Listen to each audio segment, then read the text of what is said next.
Bagaimana cara engkau mengenali umat-umatmu itu wahai Rasulullah, kata para sahabat.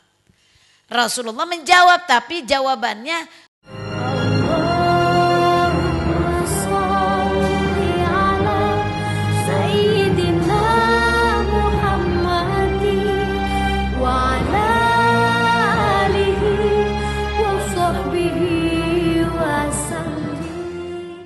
Rasulullah menjawab, tapi jawabannya kalau kayak kita gini, hai para sahabat, coba deh Anda analogikan, Anda bayangkan.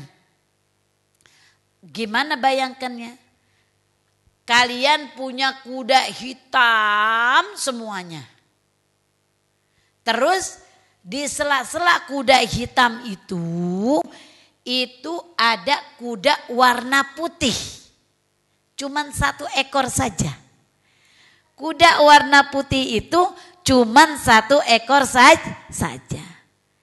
Bagaimana menurut pandangan Anda? Apakah kuda putih yang 1 ekor ini berada di kerumunan kuda-kuda yang hitam legam itu akan terlihat tidak itu yang putih? Akan sangat jelas terlihat. Terus kata sahabat bertanya lagi. Lalu ya Rasulullah, begitulah saudara-saudaraku yang mukmin ini, umatku yang mukmin ini, nanti mereka akan terlihat seperti kuda putih yang berada di tengah-tengah kuda hitam legam. Artinya umat Muhammad yang melaksanakan wudhu akan dapat dikenali oleh Rasulullah dengan sinar wudhunya. Karena apa? Allahumma bayyid wajhi. Ya Allah, putihkan wajahku. Sinarkan wajahku. Binurika. Kan selama ini kita kadang-kadang baca aja artinya enggak tahu. Allah bayyid wajhi, makanya wudunya yang sempurna. Basuh wajah dari atas ke bawah. Betul-betul sempurna. Sambil dibaca Allahumma bayyid wajhi binurika. Ya Allah, putihkanlah wajahku dengan nur cahaya Engkau. Kapan? Yauma tabyaddu wujuhu auliyaika. Pada hari di saat Engkau putihkan wajah-wajah para wali-wali Engkau. Wajar kalau Rasulullah mengatakan akan dapat dikenali dengan sinar wudhunya di tengah-tengah penduduk yang hitam legam. Wala tusawwid wajhi. Ya Allah, jangan Engkau hitam legamkan wajahku ini. Jangan ya Allah, jangan Kau hitamkan wajahku ini. Kapan? Yauma taswaddu, pada hari dihitamkannya wajah-wajah siapa? Yauma taswaddu wujuhu a'daika. Pada hari di saat dihitam legamkannya wajah-wajah musuh engkau. Jadi kita wudhu sekarang dari dunia udah request, udah pesen kepada Allah. Wajah kita minta diputih, minta disinar, kelihatan enggak? Kelihatan. Para sahabat, oh benar juga ya Rasulullah. Jadi engkau akan mengenali umatmu itu dengan cahaya wudunya. Iya, di saat orang-orang semuanya taswaddu, orang-orang semuanya wajahnya hitam legam. Karena apa? Karena tidak pernah tersentuh air wudu. Cantik sekali waktu di dunia. Molek rupawan. Tidak ada yang menandingi kecantikannya. Tapi ternyata enggak pernah wudhu. Apakah dia mendapatkan sinar di padang mahsyar? Tidak akan pernah. Aku akan mengenali umatku seperti itu, kata Rasulullah. Jadi akan aku panggil mereka semua. Akan aku ajak kemana? Ke telaga aku. Para sahabat bertanya lagi. Kemudian engkau berada di mana saat manggil itu ya Rasulullah? Oh, saat manggil itu, saat aku memanggil umatku itu, aku sedang berada di telaga aku. Terus ketika orang sudah sampai, umat-umatku sudah sampai di telaga aku, maka dia tetap harus aku lindungi. Aku jaga, aku kasih minum dengan air dari telaga Rasulullah Sallallahu Alaihi Wasallam. Ketika sudah dikasih minum dari air telaga Rasulullah yang ada di surga, maka selama-lamanya tidak akan merasa haus lagi. Luar biasa kan? Ya Rasulullah, bagaimana ketika ada umatmu yang tidak pernah melaksanakan wudhu? Yang tidak pernah membasuh wajahnya dengan wudhu? Apakah itu engkau panggil juga ya Rasulullah? Maka Rasulullah menjawab, yang seperti itu celakalah mereka. Jadi betul-betul harus kita perhatikan. Kenapa demikian? Karena ini tempat kita pulang. Tempat kita kembali. Sering sekali saya sampaikan. Al-malu wal banuna zinatul hayatid dunya. Wal baqiyatus salihatu inda rabbika thawaba wa khairun amala. Al-malu wal banun, harta-harta yang kamu miliki. Anak-anak keturunan yang kamu banggakan. Itu surat apa, Bu? Al-malu wal banuna zinatul hayatid dunya wal baqiyatus salihatu khairun 'inda rabbika sawaban wa khairun amala. Surat apa itu? Al-Kahfi. Harta-harta kamu semuanya yang kamu miliki, anak-anak yang kamu banggakan, zinatul hayati dunia, itu hanyalah merupakan perhiasan dunia saja. Harta kita miliki banyak, sawahnya banyak, tanahnya banyak, mobilnya banyak, gedungnya banyak. Kagak pernah dipakai sodako, enggak pernah dizakatkan, enggak pernah dizariahkan. Harta. Banun, anak-anak. Anak yang kita banggakan. Wah, anak gua hebat, juara nasional. Anak gua hebat, kaya. Anak saya hebat, bisa membahagiakan kedua orang tuanya di dunia. Tetapi al-malu wal banun zinatul hayatid dunya. Hanya sebagai perhiasan dunia. Terus yang kekal kita bawa ke akhirat yang mana? Wal baqiyatus salihatu 'inda rabbika sawaba. Yang kekal abadi kita bawa ke akhirat itu adalah amal kita yang soleh, amal kita yang baik. Itu di sisi Allah sebagai amal kita yang soleh, amal kita yang baik akan mendapatkan pahala yang banyak di sisi Allah. Dan sebagai hal yang terbaik, sebagai hasil usaha terbaik, bekal kita di akhirat nanti. Jadi Bu, jangan bangga punya harta banyak. Hartanya dikumpulin aja. Berangkat haji enggak, umroh kagak, jariah apalagi, sodako boro-boro, mereka hese. Tidak pernah kita gunakan di jalannya Allah, ya harta kita tidak ada arti apa-apa. Yang kekal adalah yang betul-betul yang kita gunakan untuk jalan Allah. Itu. Nah, kembali kepada telaga Rasulullah, di mana engkau wahai Rasulullah? Aku berada di telagaku sedang menunggu umat-umatku. Umat aku yang udah sampai di telagaku, aku layani, aku lindungi dan aku kasih syafaat minum air telaganya Rasulullah, maka dia tidak akan haus sepanjang hidupnya di akhirat nanti. Amin ya robbal insya Allah. Ini yang harus kita jaga. Dimulai dari berwudu. Nah, kemudian dimulai dari berwudu. Kenapa sih dikatakan berwudu? Nanti teknis-teknisnya cara wudu yang benar nanti akan kita bahas. Sekarang kita bahas terkait dengan kaifiat wudunya dulu. Apa kaifiat? Manfaat wudunya dulu. Kenapa demikian? Ketika kita berwudu, maka kata Rasulullah Shallallahu Alaihi Wasallam, beliau bersabda, apabila seorang muslim atau mukmin dia berwudu membasuh wajahnya itu dibasuh, maka kharajat min wajihihi, keluar dari wajahnya itu segala kotoran yang ada di wajahnya. Kotoran ini apa maksudnya? Segala dosa yang ada di wajahnya itu keluar.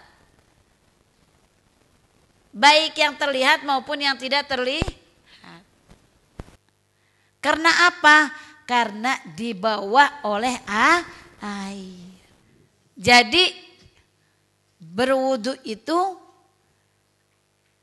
satu aja di wajah. Maka akan merontokkan dosa-dosa kita yang ada di wajah. Bagaimana jika kumur-kumur? Bagaimana jika masukkan air ke dalam rongga hidung? Bagaimana masukkan air ke dalam telinga? Basuh telinga? Semuanya bagaimana? Ini semuanya nanti kita bahas lebih lanjut pada urusan teknis dalam berwudu. Karena ada wajib wudu, ada sunnah wudu. Mana wajibnya? Wajibnya yang tadi kita bahas. Ya ayyuhalladzina amanu idza qumtum ila salat. Wahai orang-orang yang beriman, apabila engkau hendak mendirikan salat, faghsilu wujuhakum wa aydiyakum ilal marafiq.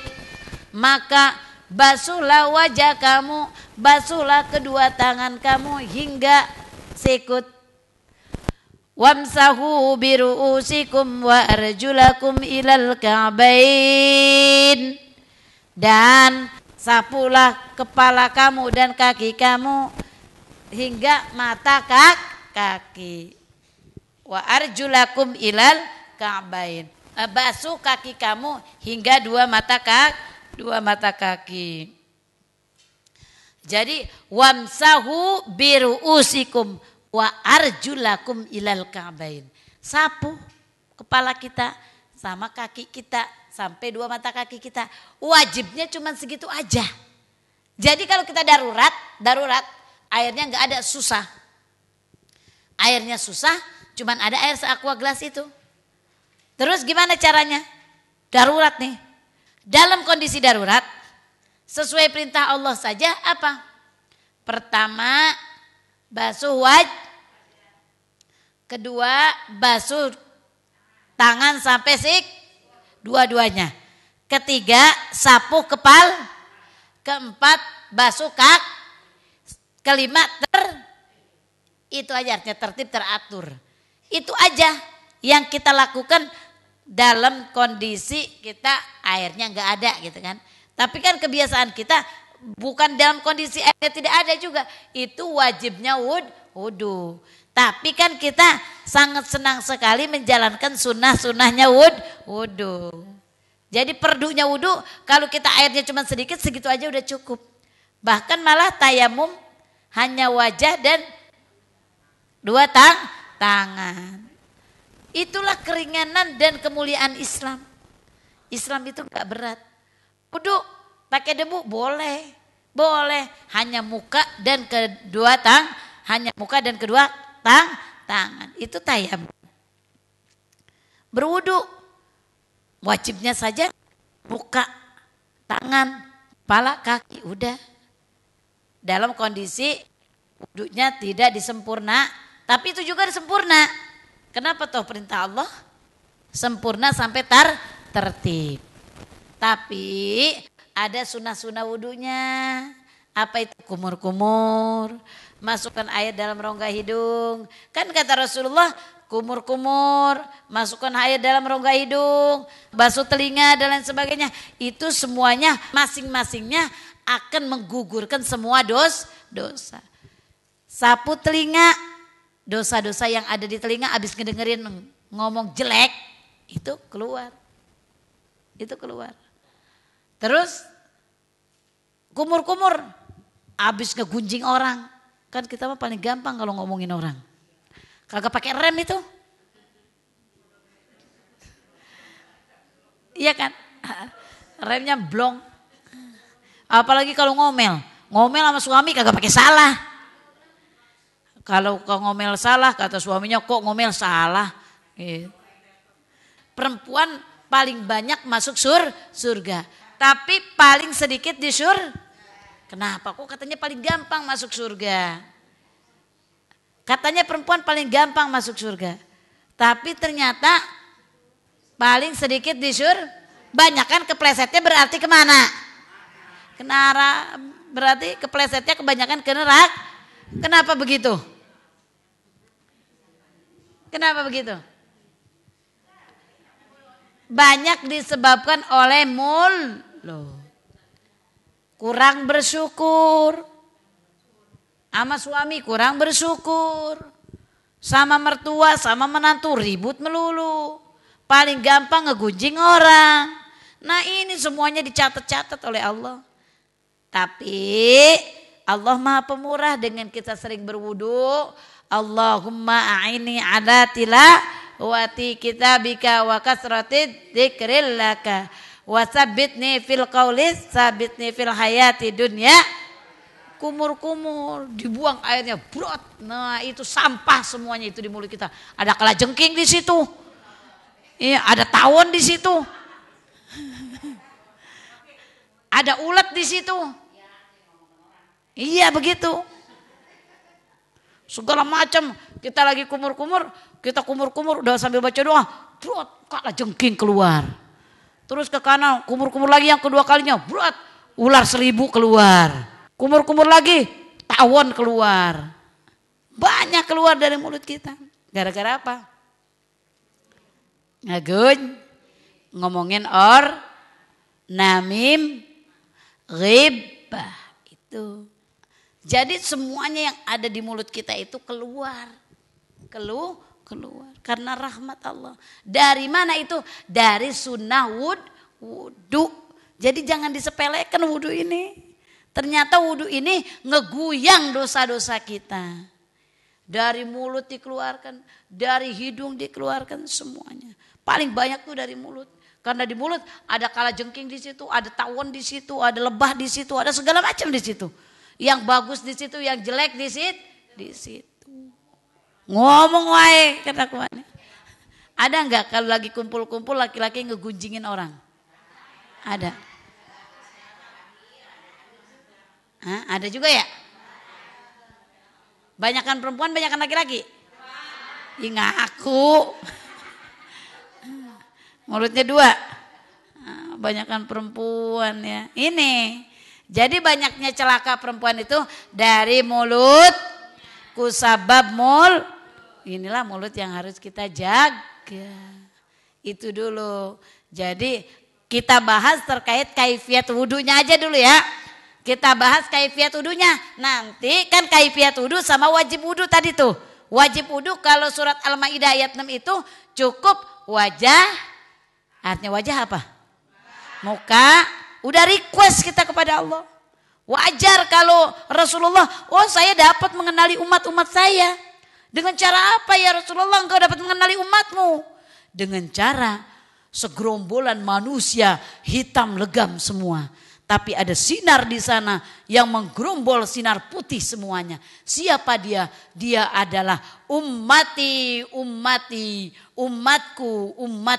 yang waktu di dunia rajin membasuh wajahnya dengan sebab wudu.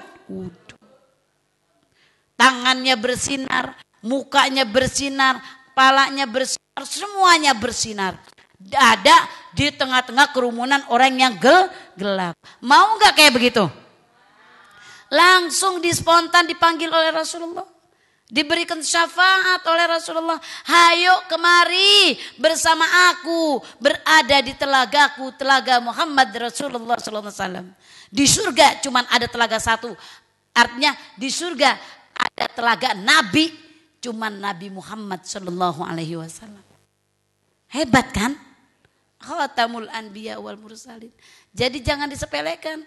Kita bahas dulu tentang kaifiat manfaatnya wudu yang tadi dalam Al-Quran surat Al-Maidah ayat 6 itu wajah, tangan, 2 tangan sampai sikut, lebihin sedikit. Nanti kita bahas, kita praktekkan. Kepala, bagaimana sih membasuh kepala? Sampai 2 kaki, bagaimana basuh 2 kaki? Nanti kita bahas secara teknis. Itu adalah runutan dari Allah, segitu aja cukup kata Allah. Tapi kita umatnya Rasulullah mengikuti juga sunnah-sunnah Rasulullah.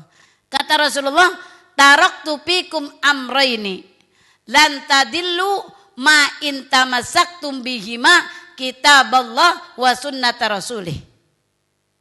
Apa kata Rasulullah? Aku tinggalkan 2 hal, 2 saja sebagai pedoman yang jika kamu semuanya umatku memegang 2 ini, kamu genggam ini yang 2, maka kamu tidak akan tersesat. Kamu tidak akan tersesat cuma gara-gara pegang 2 ini. Apa itu?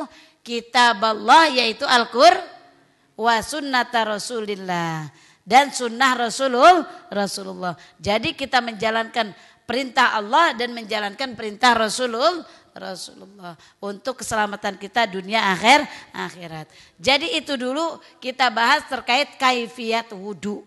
Teknisnya nanti wudu apa aja yang diperintahkan kepada kita wudu, bagaimana caranya, teknisnya seperti apa, basuh kepala itu kayak bagaimana, nanti akan kita bahas secara sempurna insya Allah. Kita tutup kajian duha kita pada pagi hari ini dengan membacakan doa kafaratul majlis. Subhanakallahumma wa bihamdik asyhadu an la ilaha illa anta astaghfiruka wa atubu ilaik. Assalamualaikum warahmatullahi wabarakatuh.